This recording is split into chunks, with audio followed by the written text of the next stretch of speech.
خلق الإنسان علمه البيان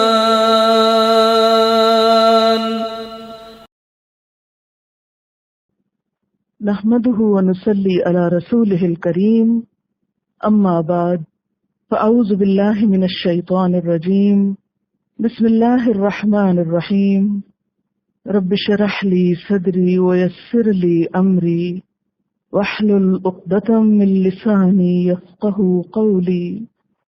ترجمہ: یا ایہا الذین آمنوا، اے لوگو جو ایمان لائے ہو، آمنو ایمان لاؤ، باللہ اللہ پر، ورسولہ اور اس کے رسول پر، والکتاب اور کتاب پر، الذی وہ جو، نزل اس نے نازل کی، علی رسولہ اپنے رسول پر، والکتاب اور وہ کتاب، الذی وہ جو، انزل اس نے اتاری، من قبل اس سے پہلے، ومن اور جو کوئی، یکفر کفر کرے گا، باللہ اللہ کا، وملائکتہ اور اس کے فرشتوں کا، وکتبہ اور اس کی کتابوں کا، ورسلہ اور اس کے رسولوں کا، والیوم الآخر اور یوم آخرت کا، فقد تو تحقیق، ضل وہ بھٹک گیا، دلالن بھٹکنا، بعیدا دور کا، ان الذین آمنوا بے شک وہ لوگ جو ایمان لائے، ثم کفروا پھر انہوں نے کفر کیا، ثم آمنوا پھر وہ ایمان لائے،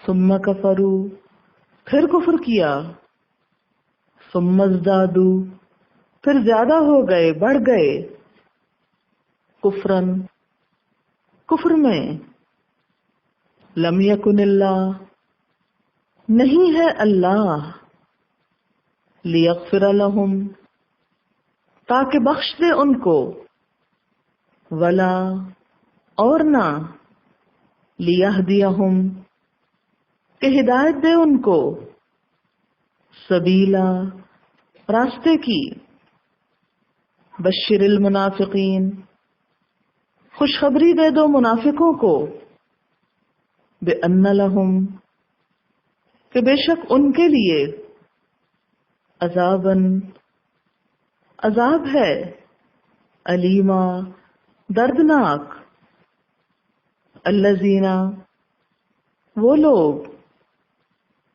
یتخذون جو بنا لیتے ہیں، الکافرین کافروں کو، اولیاء دوست، من دون المؤمنین مومنوں کے علاوہ، ایبتغون کیا وہ تلاش کرتے ہیں، عندہم ان کے پاس، العزت عزت، فإن العزت تو یقیناً عزت، للہ جمیعا اللہ کے لیے ہے ساری کی ساری، وقد حالانکہ تحقیق، نزل علیکم اس نے نازل کیا تم پر، فی الکتاب کتاب میں، ان یہ کہ، اذا سمعتم جب سنو تم،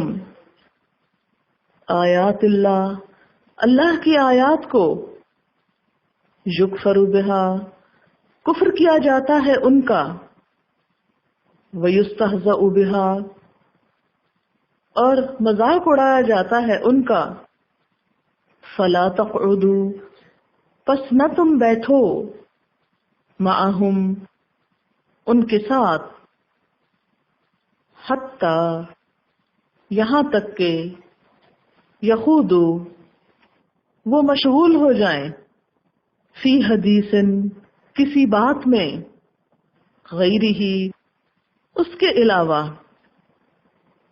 انکم بے شک تم، اذن تب، مثلہم ان کی مانند ہو، ان اللہ بے شک اللہ تعالی، جامع المنافقین جمع کرنے والا ہے منافقوں کو، والکافرین اور کافروں کو، فی جہنم جہنم میں، جمیعا سب کے سب کو، الذین وہ لوگ، یتربصون جو انتظار کر رہے ہیں، بکم تمہارا، فإن کان پھر اگر ہوتی ہے، لکم تمہارے لیے، فتح فتح، من اللہ اللہ کی طرف سے،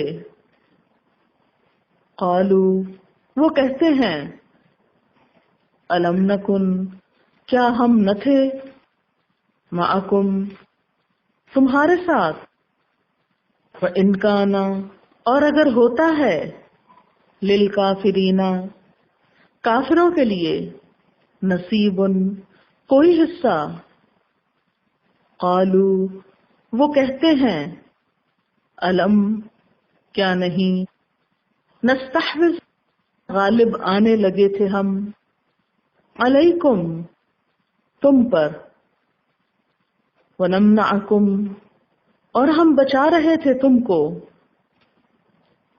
من المؤمنین مومنوں سے، فاللہ پس اللہ، یحکم فیصلہ کرے گا، بینکم تمہارے درمیان، یوم القیامہ قیامت کے دن، ولن اور ہرگز نہیں، یجعل اللہ بنائے گا اللہ، للکافرین کافروں کے لیے، علی المؤمنین مومنوں کے خلاف، سبیلا کوئی راستہ۔ تفسیر، یا ایھا الذین آمنوا آمنوا باللہ ورسولہ والکتاب الذی نزل علی رسولہ، یہاں پر جن چیزوں کو بطور خاص دھیان میں رکھنے کی ضرورت ہے وہ سب سے پہلے تو خود اللہ تعالیٰ کی ذات ہے۔ آمنوا باللہ، آمنوا باللہ سے مراد کیا ہے؟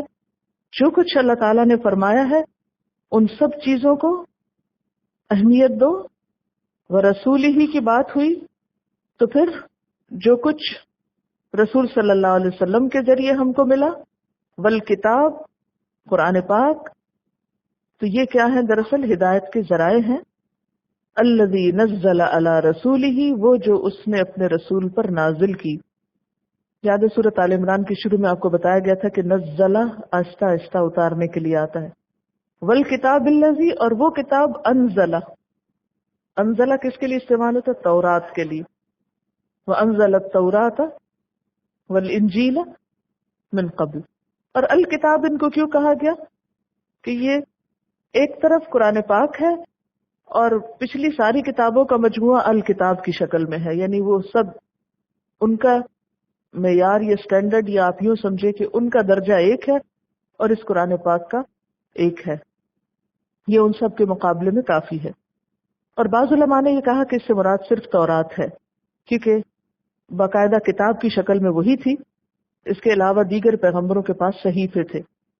والکتاب الذی انزل من قبل، اور اس کتاب پر ایمان لاؤ جو اس سے پہلے نازل کی گئی، ومن یکفر باللہ وملائکتہ وکتبہ ورسلہ، اور جو کوئی انکار کرتا ہے اللہ کا اور اس کے فرشتوں کا اور اس کی کتابوں کا، ورسلہ اور اس کے رسولوں کا، والیوم الآخر اور یوم آخرت کا، فقد ضل ضلالا بعیدا، تو وہ گمراہی میں بہت دور نکل گیا۔ پیچھے سورۃ البقرہ کے آخر میں آپ کیا پڑھ چکے ہیں؟ آمن الرسول بما انزل الیہ من ربہ والمؤمنون کل آمن باللہ وملائکتہ وکتبہ ورسلہ، اور یہاں کیا ہے؟ من یکفر باللہ، اس کے لیے اپوزٹ لفظ استعمال کیا گیا۔ ایمان کے لیے ایمان لانا ضروری ہے اور کفر سے بچنا ضروری ہے۔ اگر کوئی شخص ایمان رکھتا ہے لیکن ان میں سے کسی ایک چیز کا انکار کر دیتا ہے تو اس کا ایمان معتبر ہی نہیں۔ ایسا شخص گمراہی میں بہت دور چلا جاتا ہے، جیسے کہ یہود و نصارہ، انہوں نے باقی سب چیزوں کو مانا لیکن حضور صلی اللہ علیہ وسلم کو نہ ماننے کی وجہ سے اپنی صراط مستقیم گم کر دی۔ ان الذین آمنوا، بے شک وہ لوگ جو ایمان لائے، ثم کفروا، پھر انہوں نے کفر کیا، ثم آمنوا، پھر ایمان لائے، ثم کفروا، پھر کفر کیا، ثم ازدادوا کفرا، پھر بڑھتے گئے کفر میں۔ لم یکن اللہ، نہیں ہے اللہ، لیغفر لہم، کہ ان کو بخش دے، ولا، اور نہ، لیہدیہم سبیلا، کہ ان کو راستے کی رہنمائی کرے، کہ ان کو سیدھا راستہ دکھائے۔ بعض مفسرین نے اس سے مراد یہود لیے ہیں۔ ان الذین آمنوا سے مراد کیا ہے؟ یہود، کہ پہلے وہ ایمان لائے، اور ایمان کس پہ لائے تھے؟ حضرت موسیٰ علیہ السلام پہ۔ ثم کفروا، پھر انہوں نے کفر کیا، کس کا؟ حضرت عزیر علیہ السلام کا۔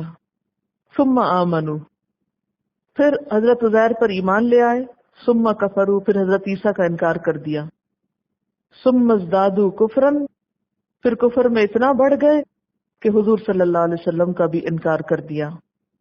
لم یکن اللہ لیغفر لہم، اللہ ان کو معاف نہیں کرے گا، ولا لیہدیہم سبیلا، اور نہ ان کو سیدھا راستہ دکھائے گا۔ دوسرا معنی اس کا یہ لیا گیا کہ اس سے مراد منافقین ہیں۔ وہ کیا کرتے ہیں؟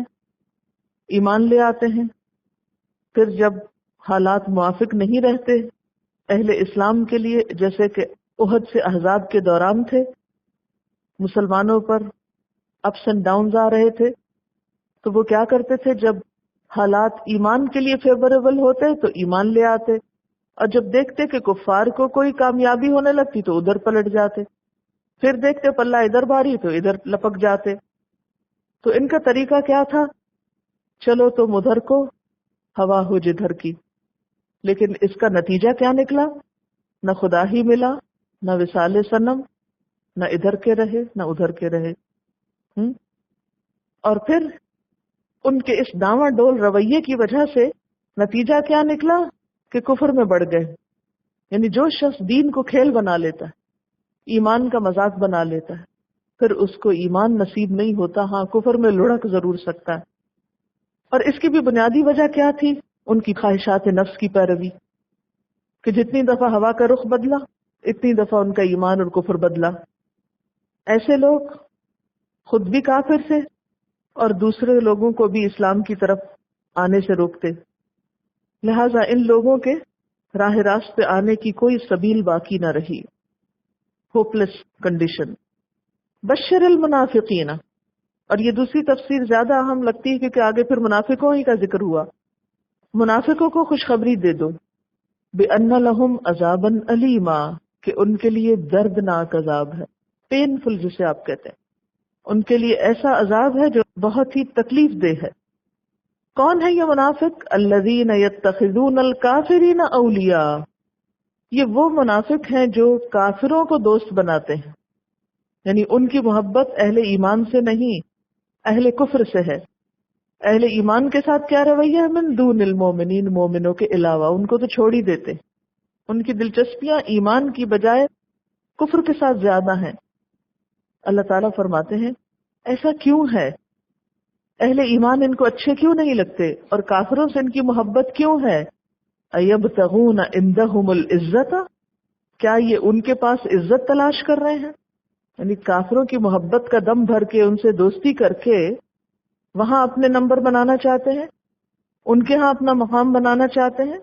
اور جیسا کہ آپ پیچھے پڑھ چکے ہیں کہ اذا خلوا الی شیاطینہم قالوا انا معکم انما نحن مستہزئون، تو یہ اپنے شیاطین یعنی اپنے منافقین سرداروں کے پاس جا کر انہیں یہ بتاتے تھے کہ ہم تو تمہارے ہی ساتھی ہیں، اور اس طرح ان کی نگاہوں میں بڑا بننے کی کوشش کرتے۔ اور یاد رکھیے یہاں ایک بہت بڑا معیار اور پیمانہ بتایا جا رہا ہے کسی بھی شخص کے ایمان کا۔ کیا ہے وہ پیمانہ؟ کہ اس کے دوست دیکھو، اس کی کمپنی دیکھو، اس کی محبتیں دیکھو، وہ کس کے ساتھ، اس کے دل کا تعلق کس کے ساتھ۔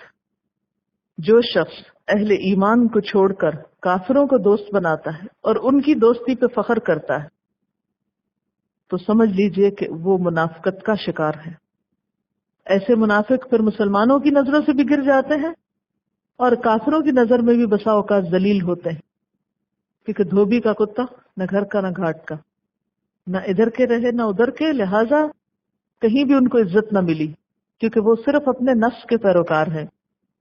ایبتغون عندہم العزہ، وہاں عزت تلاش کرنے جاتے ہیں، انہیں بھول گیا ہے کہ فإن العزت للہ جمیعا، عزت تو ساری اللہ کے پاس ہے۔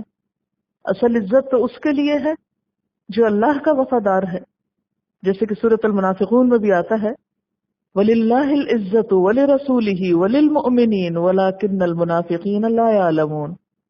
سورۃ فاطر میں آتا ہے من کان یرید العزت، جس شخص کو عزت چاہیے فَلِلَّهِ الْعِزَّةُ جَمِيعًا، اسے معلوم ہونا چاہیے کہ عزت تو ساری اللہ کے لیے، اس پر کوئی زوال نہیں، اس کو کوئی نقصان نہیں، اس کے لیے کوئی پریشانی نہیں، اس کو کوئی رسوا نہیں کر سکتا۔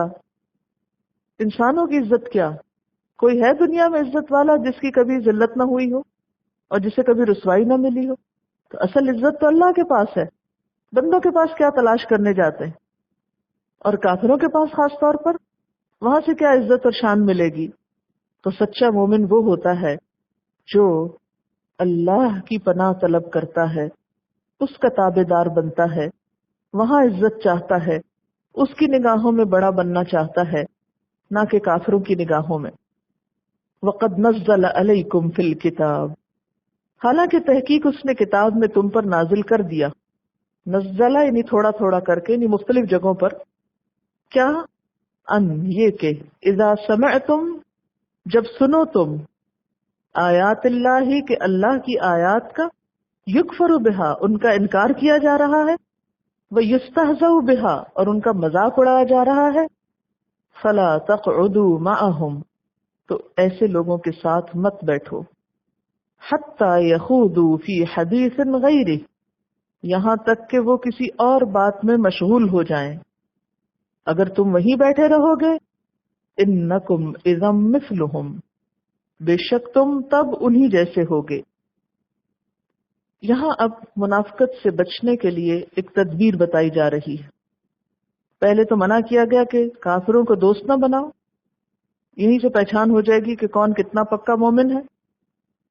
اب اگر دوستی چھوڑ بھی دی تو ان کے پاس بیٹھنے سے بھی منع کیا گیا، اور خصوصاً اس وقت جب وہ اللہ اور رسول کا مذاق اڑا رہے ہیں۔ اللہ نے قرآن پاک میں یہ بات واضح کر دی کہ تم ایسے شخص کے پاس مت بیٹھو جو کیا کرتا ہو، اللہ اور اس کے رسول کا مذاق اڑاتا، اللہ کی آیات کا انکار کرتا، اللہ کے احکام کو نہ مانتا۔ یہ جو آیت ہے نا وَقَدْ نَزَّلَ عَلَيْكُمْ فِي الْكِتَابِ، وہ تم پر کتاب میں نازل کر چکا ہے۔ آپ کو پتا ہے کہاں یہ نازل ہوا ہے حکم؟ سورۃ الانعام میں۔ سورۃ الانعام مکی سورت ہے، وہاں کی آیت نمبر 68 میں یہ بات آ چکی ہے کہ جو لوگ ہماری آیات میں کج بحثیاں کرتے ہیں آپ ان سے الگ رہیے، حتیٰ کہ وہ کسی دوسری بات میں لگ جائیں، اور اگر کبھی شیطان آپ کو یہ بات بھلا دے تو یاد آنے کے بعد ظالموں کے پاس مت بیٹھو۔ اور نبی صلی اللہ علیہ وسلم نے بھی کیا فرمایا؟ تم میں سے جو شخص کوئی برا کام ہوتا دیکھے اسے چاہیے کہ پہلے اپنے زور بازو سے مٹا دے، اگر ایسا نہ کر سکے تو زبان سے منع کرے، اگر اتنی بھی طاقت نہ ہو تو کم از کم دل میں ہی اسے برا سمجھے، اور یہ ایمان کا کمزور ترین درجہ ہے۔ اسی لیے جب انسان دیکھے کہ کوئی برائی ہو رہی ہے تو وہاں مت رکے، وہاں نہ ٹھہرے، وہاں نہ بیٹھے، اور ابن عباس نے اس آیت کا مفہوم یہ بھی لیا ہے کہ جو لوگ قرآن پاک کی تفسیر میں یا اللہ کے احکامات میں منمانی تحریف کریں یا منمانے مطلب نکالیں، ان کے پاس بھی نہیں بیٹھنا چاہیے. یعنی دین کا علم بھی ایسے لوگوں سے حاصل کرنا چاہیے کہ جو اس پر عمل کرنے والے بھی ہوں. ورنہ ایک شخص کہے کچھ اور اپنے عمل سے اس کے خلاف چلے تو وہ بھی تو مذاق ہی اڑا رہا ہے نا دین کا. آپ نے کبھی سوچا کہ مذاق اڑانے کے پیچھے کیا نفسیات ہوتی؟ مذاق کون اڑاتا ہے؟ نمبر ایک، جب آپ کسی کو حقیر ثابت کرنا چاہتے ہیں تو آپ اس چیز کا مذاق اڑاتے ہیں. You make fun of it. اصل میں آپ نے دیکھا ہوگا کہ جو لوگ کسی بات کے لیے دلیل نہیں رکھتے تو پھر دلیل کے بدلے وہ اس چیز کا مذاق اڑانے لگتے. مثلا آپ کو کوئی بات کسی کو کہنا ہے، آپ اس کو دلیل دیتے، جب دلیل نہیں ہوتی تو پھر کیا رویہ اختیار کیا جاتا ہے؟ مذاق اڑانے کا، یعنی الٹا دوسرے کے پیچھے پڑ جانے کا. تو گویا مذاق اڑانے میں سب سے اہم رول جو ادا کرتی ہے انسان کی نفسیات، وہ تکبر کی نفسیات ہوتی، پھر بے دلیل بات کرنے کی نفسیات، صرف اپنی منوانے کا شوق. یہ آیت بہت اہم ہے. اللہ کی کتاب میں تم کو پہلے ہی حکم دیا جا چکا ہے کہ جہاں تم سنو کہ اللہ کی آیات کے خلاف کفر بکا جا رہا ہے اور ان کا مذاق اڑایا جا رہا ہے، وہاں نہ بیٹھو. کیوں نہ بیٹھو؟ اس لیے کہ پھر کچھ دیر تو تمہیں برا لگے گا، پھر تم بھی انجوائے کرنے لگو گے، جب تک کہ لوگ کسی دوسری بات میں نہ لگ جائیں. اس سے کیا پتہ چلتا ہے کہ اگر برے سے برے لوگ بھی بری بات نہیں کر رہے، کوئی اچھی بات کر رہے ہیں یا کوئی کام کی بات کر رہے ہیں، تو اس وقت ان سے معاملہ کرنا جائز ہے، ان کی برائی ان کے ساتھ. لیکن اگر وہاں بھی کوئی کام کی بات ہے تو آپ ان کے پاس بیٹھ سکتے ہو. ہمارے ہاں کیا ہے، اگر کسی شخص سے ایک غلطی ہو گئی تو ہم اس کی ساری اچھائیوں پہ پانی پھیر دیتے ہیں. یہ رویہ ناانصافی کا ہے. پیچھے عدل کی بات ہو رہی تھی نا، یہاں اللہ تعالیٰ نے کیا عدل سکھایا ہے کہ اگر ایک شخص دین کے خلاف جا رہا ہے، دین کا مذاق اڑا رہا ہے، تم اس کا ساتھ نہ دو، اس کے پاس بھی نہ بیٹھو، اس کی بات بھی نہ سنو. ہاں اگر وہ کوئی اور بات کر رہا ہے تو پھر بات کر سکتے. یعنی مکمل بائیکاٹ کا حکم نہیں دیا جا رہا، کیونکہ بسا اوقات انسان کے اپنے ہی رشتہ دار ہوتے ہیں، تو اس طرح کے بائیکاٹ کرنے میں تو پھر قطع رحمی بھی ہو جائے گی، رشتہ ہی ختم ہو جائیں گے، پھر آپ کے پاس ان کو سمجھانے کا چانس بھی نہیں رہے گا. اسی طرح آپ دیکھیں کہ جیسے کسی کی غیبت ہوتی ہے کسی جگہ، یا کسی کا مذاق اڑایا جاتا ہے. یعنی بعض لوگوں کا طریقہ کیا ہے کہ وہ اپنی مجلسوں میں لوگوں کے انداز کا یا آواز کا یا لباس کا یا سٹائل کا مذاق اڑاتے ہیں. اور کئی لوگوں نے تو اس کو اپنا ایک فن بنایا ہوا نا، اور ایک بڑی انجوائمنٹ کا ذریعہ بنایا ہوا لوگوں کے مذاق اڑا اڑا کے ہنسنے کا. چلیے، عام لوگوں کا مذاق اڑانا بھی برا ہے، اور اگر اللہ اور اس کے رسول صلی اللہ علیہ وسلم اور قرآن کا مذاق اڑایا جا رہا ہو تو پھر انسان کا ایمان کیا تقاضا کرتا ہے ایسے لوگوں کے پاس نہ جائے گا. یہاں دو چیزیں، ایک آیات کا انکار ہے اور دوسرے ان کا مذاق ہے. یہ دونوں مختلف چیزیں. بعض لوگ انکار نہیں کرتے، صرف مذاق اڑاتے ہیں ان کا. مثلا آپ نے دیکھا ہوگا مولوی کے نام سے کئی لطیفے گھڑے ہوئے ہیں، نماز پر کئی لطیفے ہیں، جنت دوزخ پہ کئی لطیفے بولے جاتے ہیں. تو یہ ان کی کم عقلی پہ دلیل ہے نا، کہ بات کی اصل حقیقت سمجھنے کی بجائے وہ اس کے ظاہر کو لے کے کچھ سے کچھ بنا رہے ہیں. فرمایا انکم اذا مثلہم، اگر تم بیٹھے رہے وہاں تو تم بھی انہی میں شمار ہوگے. خدا نہ خواستہ موت آ جائے، کچھ ہو جائے تو انہی کے ساتھ اٹھو گے. پھر ایک حدیث ہے، جو شخص اللہ اور آخرت کے دن پر ایمان رکھتا ہو وہ نہ بیٹھے اس دسترخوان پر جس پر شراب رکھی ہو، کیونکہ یہ بھی اللہ کی آیات کا انکار ہے. نبی صلی اللہ علیہ وسلم نے منع فرما دیا. اور بعض مرد حضرات تو خود اپنی بیویوں کو مجبور کرتے ہیں کہ وہ سرو کریں. پھر فرمایا ان اللہ جامع المنافقین، بے شک اللہ اکٹھا کرنے والا ہے منافقوں کو، والکافرین، اور کافروں کو. کہاں پر؟ ان کی پارٹی کہاں ہوگی؟ فی جہنم، جہنم میں.